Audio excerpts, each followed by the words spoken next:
আসসালামু আলাইকুম গাইস। আমরা মায়ের সাথে বাপ মায়ের সাথে কখনো বেয়াদবি করব না, কখনোই না। রব্বুল আলামিন উনি বলেছেন, যে ব্যক্তি মার মনে কষ্ট দিবে সে ব্যক্তি ধ্বংস হোক, যে ব্যক্তি বাবার মনে কষ্ট দিবে সে ব্যক্তি ধ্বংস হোক।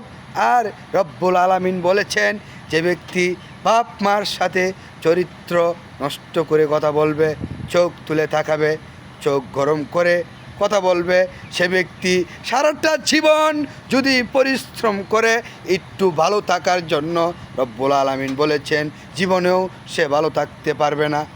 বাপ মার সাথে ভালো ব্যবহার করব, বাপ মার সাথে আদর্শমান ছেলে হিসাবে তাদের সামনে চোখ নিচু করে আমরা কথা বলবো।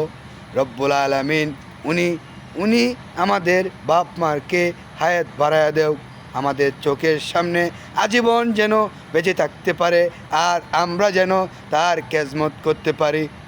রব্বুল আলামিন সেই তৌফিক দাও।